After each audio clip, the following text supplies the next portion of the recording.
앞뒤적으로 한번 인사하실까요? 사랑합니다. 축복합니다. 잘 오셨습니다. 감사합니다. 예배 가운데 하나님의 특별한 만지심이 있기를 축복합니다. 하나님께서 우리 예배 가운데에 놀라운 회복의 은혜와 또 깨닫는 지혜를 허락해 주실 줄로 믿습니다. 지금도요, 전 세계 곳곳에, 그리고 우리나라 전국 곳곳에 하나님께서 마치 무너진 그 하나님의 예배의 장막이 무너진 것들을 다윗이 일으켜 세우듯이 무너진 예배의 처소가 회복되고 예배자들이 일어나는 일들이 곳곳에서 일어나고 있습니다.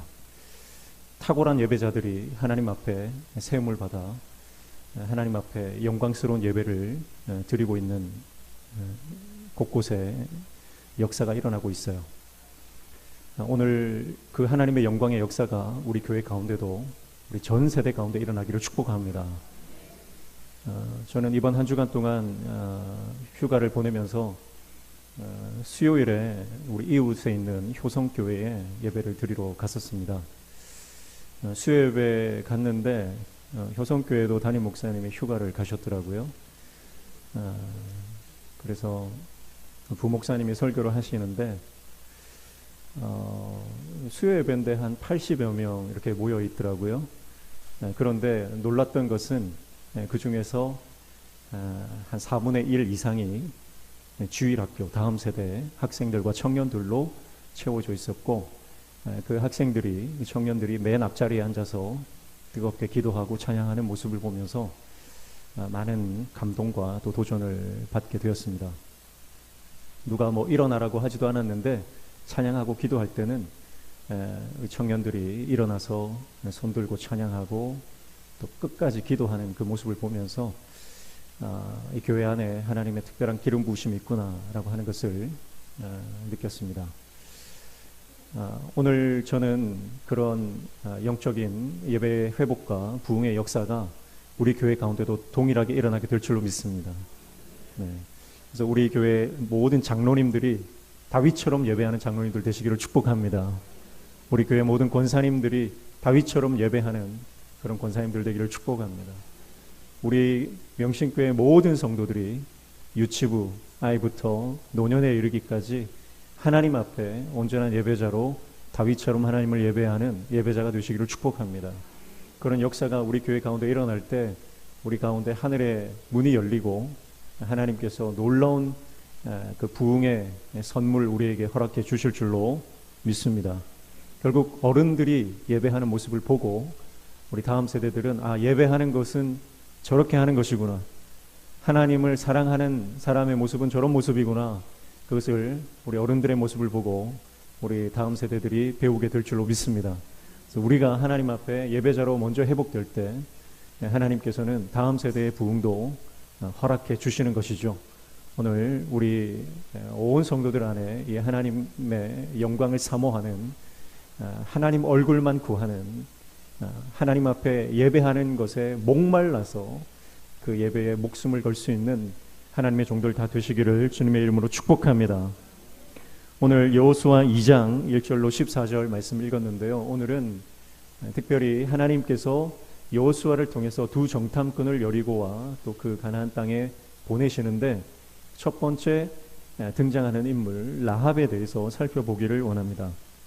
먼저 1절에 보면 눈의 아들 여호수아가 시딤에서 두 사람을 정탐꾼으로 보내며 이르되 가서 그 땅과 여리고를 엿보라 하매 그들이 가서 라합이라 하는 기생의 집에 들어가 거기서 유숙하더니, 그렇게 말씀하고 있어요. 여호수아가 정탐꾼을 보내는데요, 몇 사람 보냅니까? 두 사람을 보내고 있습니다. 원래 모세가 정탐꾼을 보낼 때는 각 지파별로 한 명씩 대표를 뽑아서 12명을 보냈어요. 그런데 여호수아는 그 12명의 정탐꾼 중에 한 명이었죠. 여호수아가 느꼈던 게 뭐냐면 12명은 많다는 거예요. 오히려 정탐꾼이 너무 많이 보냈더니 그 10명의 정탐꾼이 부정적인 보고를 함으로 인해서 이스라엘이 40년 동안 광야에서 방황하는 그 도화선이 되었다는 것을 누구보다 여호수아가 잘 알고 있죠.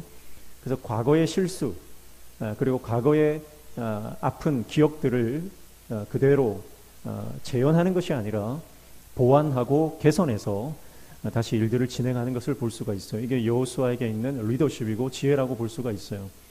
여러분, 우리는 과거의 실수로부터 극복하고 그것을 돌파할 수 있는 믿음과 지혜가 필요할 줄로 믿습니다. 근데 우리는 똑같은 실수를 계속 답습하는 그런 나쁜 버릇이 있거든요. 그런데 과감한 결단이죠. 과거에는 12명 뽑았는데 왜 2명만 뽑느냐, 그렇게 백성들이 요구할 수도 있는 문제입니다. 그러나 여호수아는 단호하게 2명만, 아마도 이 2명은요 여호수아가 신뢰하던 아마 믿음의 사람들이었던 것 같습니다. 그래서 여호수아는 2사람이면 충분하다, 그것을 자신의 경험과 자신의 삶을 통해서 체득한 거죠. 그래서 2사람만을 뽑아서 그 2사람을 정탐꾼으로 보내게 됩니다. 그리고 그 정탐꾼이 들어간 곳이 바로 여리고성의 기생 라합이라는 여인의 집이었습니다. 거기서 유숙했다, 그렇게 말씀을 하고 있어요. 그러면 오늘 우리는 이 말씀을 통해서 이 2 정탐꾼을 만난 라합, 그리고 그 라합이 구원받는 과정을 살펴보면서 하나님의 구원 역사가 어떻게 진행되는지를 이 라합의 인생에 찾아온 하나님의 구원의 역사를 통해서 살펴보기를 원합니다. 먼저 라합은요 죄인이었습니다. 여호수아 2장 1절에 다시 보시면 라합을 뭐라고 소개합니까? 하반절에 보니까 그들이 가서 라합이라 하는 기생의 집에 들어가 거기 유숙하더니, 그렇게 말씀하고 있어요. 라합은 기생이었습니다. 당시의 기생은 사회적 소외 계층이고 가장 천박한 신분을 가진 사람입니다. 신분적으로 가장 멸시받고 소외받던 변방의 인물이지요. 그는 많은 사람들에게 유린당하고 착취당하고 학대받던 인물입니다. 그녀는 생계를 위해서 어떤 일이든 해야 했기 때문에 인생의 가장 밑바닥인 이 기생이라고 하는 직업을 선택할 수밖에 없었다라고 하는 것이죠. 그러니까 그녀는 어떤 그 사회적인 안정장치, 보장이 그렇게 제공되어지지 않은 삶을 살아왔다는 것을 우리가 알 수 있습니다. 여러분, 우리의 삶도 마찬가지죠. 여러분, 우리의 삶은 스스로는 빠져나올 수 없는 죄의 악순환의 고리 안에 갇혀서 살아가던 존재입니다.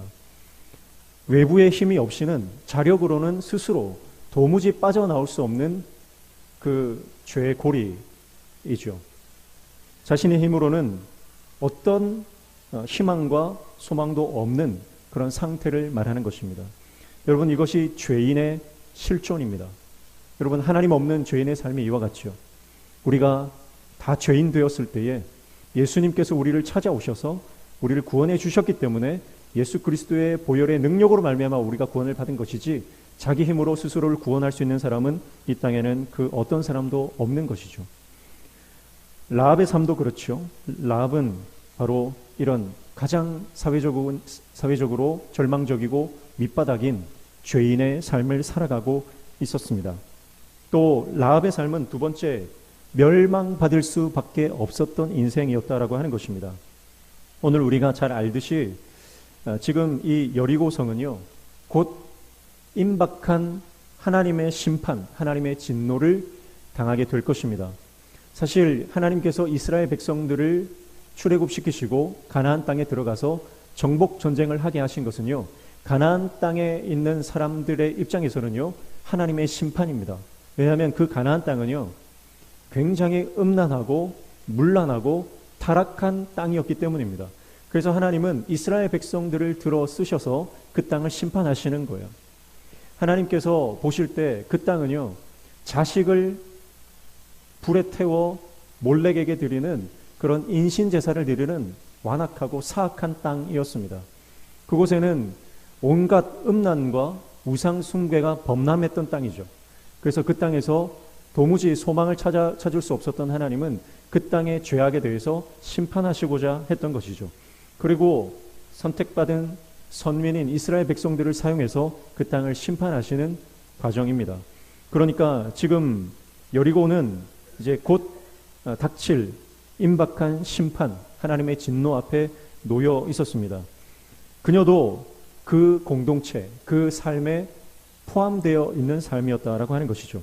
마찬가지로 그녀의 삶은 임박한 진노 앞에 놓여 있었고 가만히 있었다면 이스라엘에 의해 진멸될 수밖에 없는 상황이었습니다. 여러분, 그러나 그녀는 멸망받을 수밖에 없는 상황에서 구원을 받게 됩니다. 사랑하는 성도 여러분, 죽음의 위기 앞에서 자신의 삶을 돌아보고 삶의 방향을 전환하는 사람이 있는가 하면 아무런 생각 없이 가던 길을 계속 가는 사람이 있어요. 그러면 라합은 죄인, 밑바닥의 인생, 그리고 멸망받을 수밖에 없었던 인생이었는데 어떻게 그의 삶을 방향 전환하여 하나님께로 돌이킬 수 있었는가? 그것을 우리가 살펴봐야 되겠죠. 그래서 라합의 구원 과정 세 번째는요, 말씀을 들었다라고 하는 것입니다. 말씀을 듣는 과정이 그에게 있었습니다. 여호수아 2장 오늘 9절 말씀에 보면 이렇게 말씀하죠. 말하되 여호와께서 이 땅을 너희에게 주신 줄을 내가 아노라. 우리가 너희를 심히 두려워하고 이 땅 주민들이 다 너희 앞에서 간담이 녹나니 10절에 이는 너희가 애굽에서 나올 때에 여호와께서 너희 앞에서 홍해물을 마르게 하신 일과 너희가 요단 저쪽에 있는 아모리 사람의 두 왕 시온과 옥에게 행한 일 곧 그들을 전멸시킨 일을 우리가 들었음이니라. 그렇게 말씀합니다. 들었다는 거예요. 어떤 일을 들었습니까? 이스라엘의 하나님 여호와께서 가나안 거민을 물리치시고 애굽의 바로 왕을 수장시키시고 이스라엘 백성들을 구원해 내신 그 사건을 들었다는 겁니다. 여리고 주민들과 온 가나안 땅의 모든 사람들이 하나님 여호와께서 그동안 행하셨던 모든 일들을 이미 전에 들었다라고 하는 것이죠. 그래서 그들은 이미 공포에 질려 있었습니다. 그런데요, 이 말씀을 듣고 믿음으로 반응하는 사람이 있는가 하면 믿음으로 반응하지 않고 그대로 자신의 삶을 영위하는 사람이 있다라고 하는 것입니다. 우리가 복음을 전할 때 예수님을 믿지 않는 사람에게 복음을 전하면 그 복음의 말씀을 듣고 반응하는 사람이 있는가 하면요, 그 말을 들어도 한 귀로 듣고 한 귀로 흘리는 사람이 있습니다. 여러분, 예배에도 마찬가지예요. 우리가 하나님의 말씀을 설교를 통해서 듣고 말씀을 읽으면서 우리가 접하게 됩니다. 그러나 하나님의 말씀, 나에게 순종을 요구하시는 그 하나님의 말씀을 듣고 순종하는 사람이 있는가 하면 그 말씀을 순종하지 않고 불순종의 삶을 끝까지 유지하는 사람이 있다라고 하는 것입니다. 여러분, 라합은요, 이 하나님의 말씀을 들었습니다. 하나님의 행하신 일들을 듣게 되었습니다. 로마서 10장 7절 말씀에도 믿음은 들음에서 난다라고 말씀하죠. 여러분, 라합에게 하나님의 행하신 일들을 들음으로 믿음이 발생하기 시작했습니다. 그래서 이 말씀을 듣고 그 안에 믿음이 생기기 시작했어요. 그래서 라합의 구원의 과정 네 번째는 바로 말씀을 믿게 되는 단계입니다. 가나안 거민들은 하나님을 세상의 많은 신들 중에 하나라고 생각했습니다. 고대 사회에서는요, 각 민족들마다 다 그 민족들을 다스리고 통치하고 보호하는 신이 있다라고 생각했어요. 그래서 가나안 땅에서도 그 가나안 땅을 관장하는 신들, 여러 신들이 있다고 믿었고 자신들의 민족의 신들을 섬겼죠. 그러니까 그들이 볼 때 여호와라고 하는 신은 이스라엘의 신으로 보였습니다. 그런데 라합만은 달랐어요. 라합은 그 여호와 하나님을 들으면서 그 하나님만이 유일한 참된 신임을 믿게 됩니다. 그래서 11절 다시 11절 말씀해 보시면 우리가 듣자 곧 마음이 녹았고 너희로 말미암아 사람이 정신을 잃었나니 너희의 하나님 여호와는 위로는 하늘에서도 아래로는 땅에서도 하나님이시니라. 그렇게 말씀하고 있어요. 그러니까 상천하지의 하나님, 오직 하나님만이 유일하신 진정한 신이라고 하는 것을 라합은 깨닫게 된 것입니다. 하나님을 믿게 되었다라고 하는 거죠. 여러분, 오늘 저와 여러분이 하나님을 믿게 된 것은 여러분 그러므로 가장 큰 축복입니다. 어떤 이들은 하나님에 대한 소문과 하나님에 대한 소식과 복음을 들어도 깨닫지 못하고 믿지 못하는 사람들이 많습니다. 그러나 저와 여러분은 하나님을 믿게 되었다는 것, 하나님만이 참된 구원자이시고 예수 그리스도의 십자가만이 우리를 구원한 유일한 통로라고 하는 것을 믿음으로 받아들인 것이 여러분 우리 인생 가운데 가장 큰 복이라는 거예요. 그래서 라합은 여호와 하나님이 그저 이스라엘의 신이 아니라 온 민족, 온 열방, 모든 이들의 참된 신임을 믿게 되었습니다.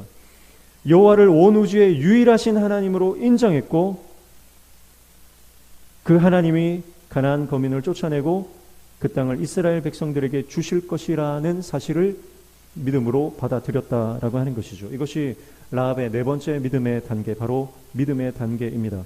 그러나 라합은 이 믿음의 단계, 지적으로 그 사실을 수용하고 그것을 마음으로 믿는 단계에서 한 단계 더 나아갑니다. 그것은 바로 믿음의 행위를 보이는 것이었습니다. 여리고에서 천대받고 학대받고 유린당하던 라합은 여호와 하나님이 어떤 신인지 깨닫고 새로운 삶을 위해 영적인 결단을 내리게 됩니다. 그것은 자신이 지금까지 섬기던 여리고의 신과 자신이 섬기던 여리고의 왕 대신 여호와 하나님을 섬기기로 한 것이죠. 그래서 그는 왕의 명령을 거역합니다. 여리고 왕의 명령을 거역하고 두 정탐꾼, 하나님의 종 두 정탐꾼을 숨겨주는 구체적이고 실천적인 행위로 그의 믿음을 나타내 보이게 되는 것입니다. 그래서 그녀는 이 두 정탐꾼을 자신의 집 지붕 위에 펼쳐놓은 3대 그 밑에 숨겨주게 됩니다. 사랑하는 성도 여러분, 믿음은 반드시 순종이 수반되어야 합니다. 행함이 없는 믿음은 죽은 믿음이죠. 우리의 믿음을 증명하는 것은 바로 우리의 삶 가운데 하나님의 말씀에 대한 순종으로 나타나는 것입니다. 여러분, 라합이 그녀의 왕의 명령을 거절했듯이 오늘 우리는 세상의 명령을 거절하고 하나님의 말씀에만 순종할 수 있는 믿음의 결단, 영적인 결단이 필요한 거예요.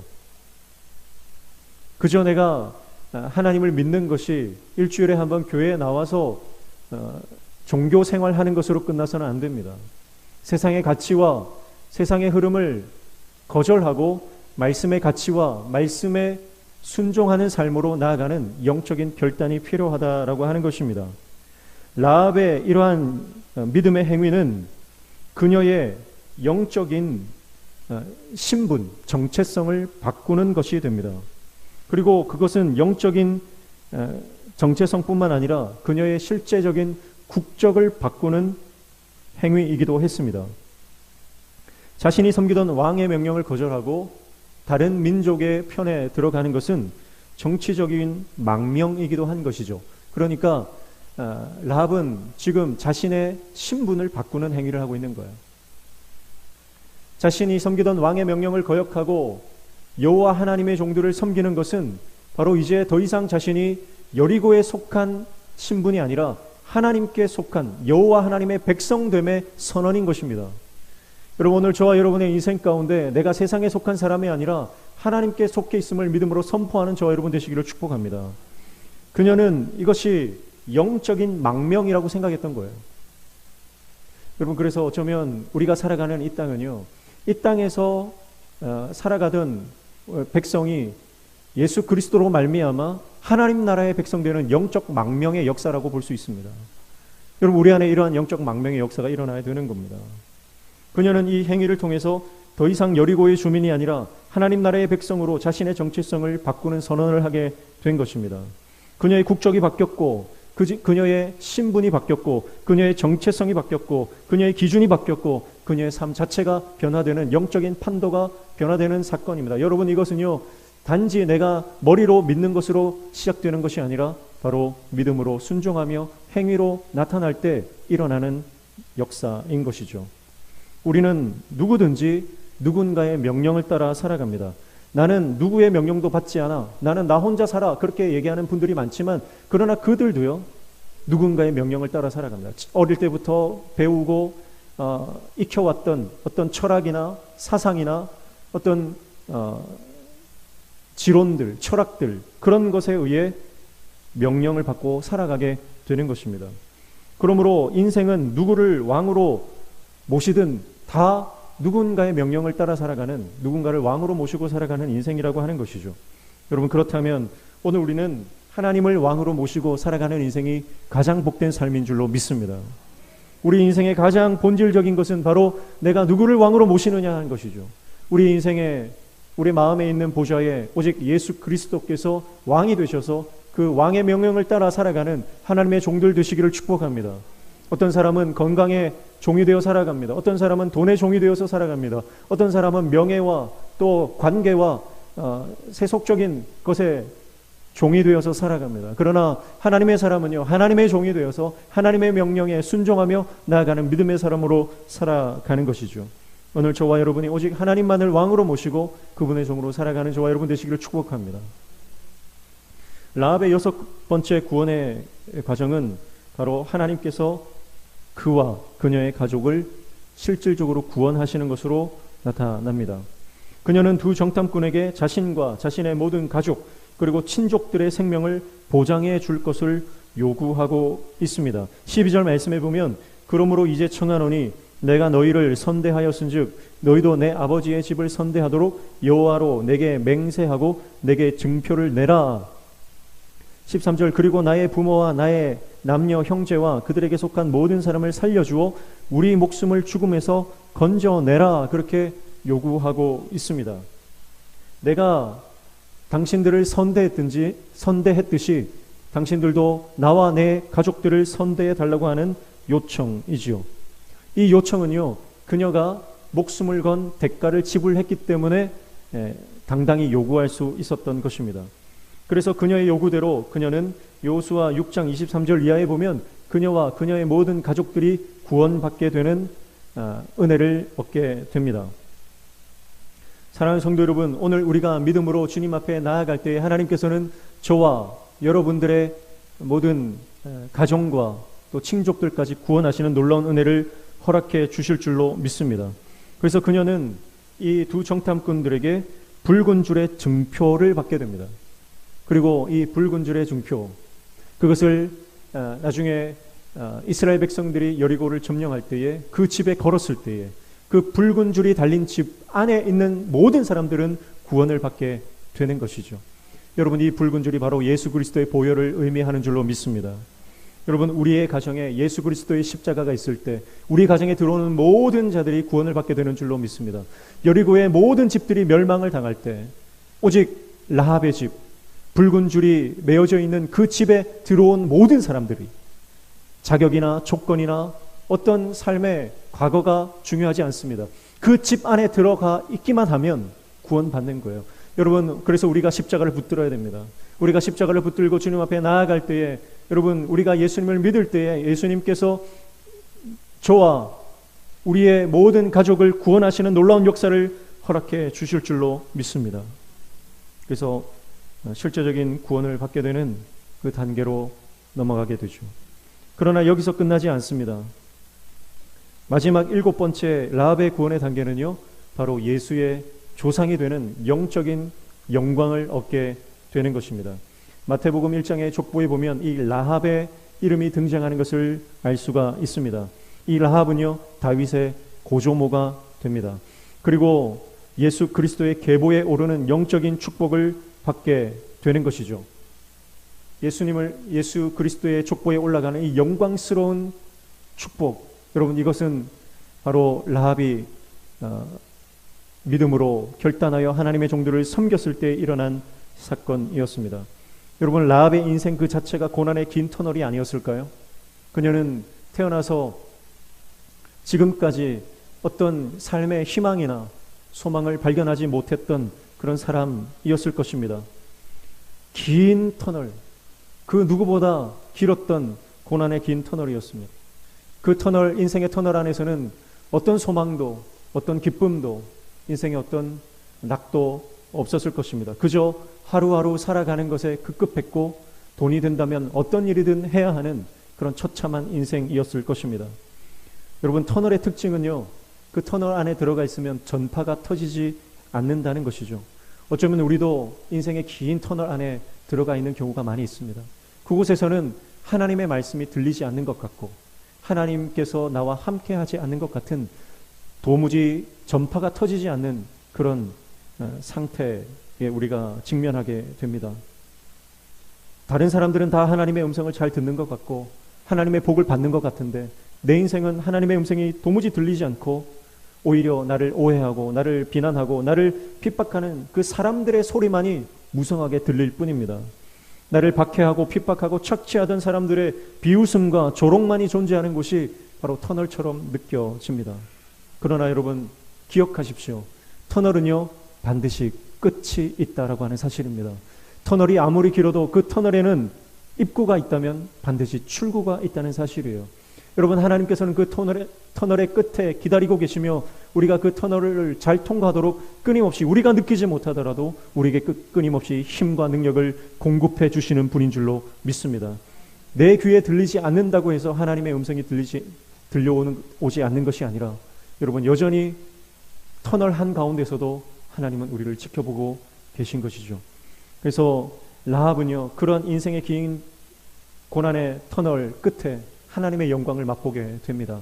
어쩌면 그것이 자신의 인생 가운데 이루어지지 않는다 할지라도 그의 후대에 그의 후손을 통해서 예수 그리스도의 조상이 되는 다윗과 그리고 그의 계보를 통해 예수 그리스도가 이 땅에 오는 놀라운 영적인 복을 받게 되는 것이죠. 오늘 저는 우리 모든 성도님들에게 축복하고 도전합니다. 온 땅을 덮으시는 하나님의 영광을 보는 영적인 안목을 받으시기를 축복합니다. 그래서 하나님의 영광이 내 인생뿐만 아니라 내 자녀들과 내 후대에 이르기까지 하나님의 영광스러운 이 역사가 우리의 가정과 가문을 통해서 일어나기를 우리가 꿈꾸는 영의 사람 되시기를 축복합니다. 절망적인 삶의 현장 속에서도 하나님의 구원의 섭리와 역사가 반드시 일어난다고 믿음으로 끝까지 주님을 붙잡고 말씀에 순종하는 저와 여러분 되시기를 축복합니다. 여러분 라합이 이렇게 믿음으로 결단하고 그의 삶의 방향을 선회했을 때 믿음으로 하나님 앞에 결단하고 하나님의 백성으로 그의 신분과 정체성이 변화되었을 때 라합의 집은요 더 이상 기생의 집, 음란의 집, 죄의 공간이 아니라 구원받는 공간이 되었던 것입니다.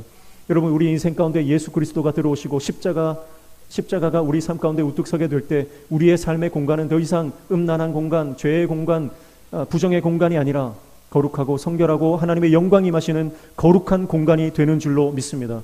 오늘 저는 우리 모든 성도들의 삶의 공간이 하나님의 영광이 충만히 임하는 영광스러운 하나님의 거룩한 구원의 공간이 되시기를 축복합니다. 그래서 여러분의 가정에 방문하는 어떤 사람이든 여러분으로 말미암아 하나님의 복을 받는 역사가 일어나기를 축복합니다. 우리가 식당이나 어떤 사업장에 가면은 이렇게 성구를 새겨놓은 것을 보면 흔히 보는 구절이 여기 들어오는 모든 이들에게 평화가 이런 구절도 우리가 보게 되죠. 여러분 오늘 저와 여러분의 삶이 축복의 통로가 되시기를 축복합니다. 그래서 하나님의 영광이 저와 여러분의 삶과 가정을 통해서 열방 가운데 선포되어지는 역사가 있기를 축복합니다. 그래서 우리의 삶의 공간이 많은 사람을 구원해내고 죽어가는 영혼들을 살려내는 생명의 공간, 구원의 공간, 거룩한 공간이 되시기를 주님의 이름으로 축복합니다. 그래서 라합은요 이러한 하나님의 영광스러운 복을 받게 되는 것이죠. 그리고 우리는 이 말씀을 통해서요 라합이 이런 복을 받게 된 것은 이 만남이라고 하는 기회를 놓치지 않았기 때문이라는 것을 보게 됩니다. 여러분 라합은 두 정탐꾼을 보면서 예사롭게 생각하지 않았습니다. 그녀의 집은 기생의 집이기 때문에 수많은 남자들이 그 집을 방문하게 될 것입니다. 그러나 그녀의 평생 동안 수많은 남자들이 왔다 갔지만 지금 들어온 이 두 사람만큼은 그의 인생 가운데 특별한 만남이라고 하는 것을 그는 직감적으로 감지한 것입니다. 그것이 하나님께서 주신 처음이자 마지막 기회라고 하는 것을 그녀는 감지하고 놓치지 않았다라고 하는 것이죠. 그래서 하나님의 종들이 왔을 때에 그들을 선대함으로 그는 하나님의 구원이라고 하는 놀라운 영적인 복을 쟁취하게 되는 것입니다. 여러분 이와 같이 우리의 삶에는요 하나님께서 우리 삶 가운데 수많은 만남을 허락하시는데 그 만남 가운데 하나님의 복을 숨겨 놓으신 줄로 믿습니다. 그래서 여러분 어떤 만남이든 그것이 하나님께서 기뻐하시는 만남이고 하나님께서 예배하신 만남이라는 것을 영적으로 알아볼 수 있는 영안이 열리시기를 축복합니다. 우리에게는 그러한 통찰력이 필요하죠. 그래서 하나님께서 우리에게 보내주신 하나님의 종들을 우리가 선대할 때 여러분 우리 인생 가운데 놀라운 하나님의 영광이 임하는 역사가 일어나게 될 줄로 믿습니다. 여러분 오늘 라합의 구원의 7단계를 살펴보았습니다. 그녀는 죄인이었습니다. 세상적으로도 도무지 소망이 없고 절망에 빠져 있는 아무런 희망이 없는 가난하고 천박한 여인이었습니다. 그러나 그녀는 멸망받을 수밖에 없는 그녀의 삶에 그저 주저앉아 있지 않고 하나님에 대한 소문, 그 말씀을 듣게 됩니다. 그리고 그 말씀을 듣고 그 말씀을 믿게 되고 믿음으로 그의 행위를 드러내 보였습니다. 결과 그녀는 구원받았고 그녀의 모든 가족들도 구원을 받게 됩니다. 그리고 예수 그리스도의 족보에 올라가는 놀라운 영광을 받게 된 것이죠. 사랑하는 성도 여러분, 그러나 오늘 이 라합의 구원의 이야기는요, 단지 그녀의 이야기, her 스토리가 아닙니다. 그녀를 통해 예수 그리스도를 이 땅에 보내실 그 장대한 이야기를 써내려 가시는 하나님의 이야기, 바로 his story, 히스토리인 것이죠. 하나님의 위대한 역사, 예수 그리스도를 이 땅에 보내실 그 위대하고 장대한 하나님의 역사 가운데 이 연약하고 부족한 한 여인, 그러나 믿음으로 반응했던 여인이 포함시키시는 그 하나님의 놀라운 이야기다라고 하는 것이죠. 사랑하는 성도 여러분, 오늘 이 하나님의 위대한 역사, 하나님 나라에 대한 위대한 이야기에 저와 여러분도 포함되어지는 은혜를 누리시기를 축복합니다. 하나님의 이 은혜와 사랑 안에 라합이 포함되었던 것처럼 오늘 저와 여러분의 가정 모든 식구들과 우리 모든 후손들이 포함되어지는 놀라운 은혜를 누리시기를 축복합니다. 그래서 우리가 하나님 나라에 포함되어질 때에 하나님 나라를 경험하는 인생이 될 줄로 믿습니다. 여러분, 하나님 나라는요, 내가 이 땅에서 죽어서 가는 나라가 아닙니다. 여러분, 하나님의 나라는 이 땅에 이미 시작된 나라인 것이죠. 그래서 지금 여러분, 만약 우리가 이 땅에 이미 시작된 나라를 경험하지 못하고 있다면, 이미 이 땅에 시작된 하나님의 나라를 내가 누리지 못하고 있다면, 내가 죽어서도 그 하나님의 나라를 누리지 못할 확률이 높다고 생각됩니다. 여러분, 천국은요, 단지 죽어서 가는 나라가 아니에요. 이 땅에 이미 시작된 나라입니다. 이미 시작된 그 하나님 나라의 영광을 경험하는, 그 하나님 나라에 포함되어 그 하나님의 위대한 역사의 이야기 속에 함께 녹아 그 안에서 하나님을 누리는 하나님의 사람들 다 되시기를 축복합니다. 라합이 그 하나님의 위대한 역사 속에 포함되어졌던 것처럼 오늘 하나님은 저와 여러분도 그 하나님 나라의 위대한 페이지를, 저와 여러분의 이름을 그 안에 써내려 가시기를 원하시는 줄로 믿습니다. 그 놀라운 하나님의 영광을 꿈꾸며 그 하나님의 얼굴을 목말라 하며 하나님을 온전히 예배하는 하나님의 종들 다 되시기를 주님의 이름으로 축복합니다. 기도하겠습니다. 하나님 아버지, 우리도 라합처럼 이 땅에서 쓸모없고 천박하고 죄 가운데, 그 죄의 굴레 가운데 스스로 빠져나올 수 없던 인생이었지만 예수 그리스도의 십자가 보혈의 능력으로 우리를 건져내시고 우리를 구원하시고 우리를 하나님의 영광스러운 나라로 옮겨주시니 감사합니다. 우리가 이 하나님 나라를 날마다 누리며 경험하며 하나님의 영광을 믿음으로 바라보며 나아가는 믿음의 종들 되어 하나님 나라의 그 역사의 페이지에 한 페이지를 장식하는 하나님의 종들이 되도록 우리를 사용하여 주시옵소서. 예수님의 이름으로 기도하옵나이다. 아멘.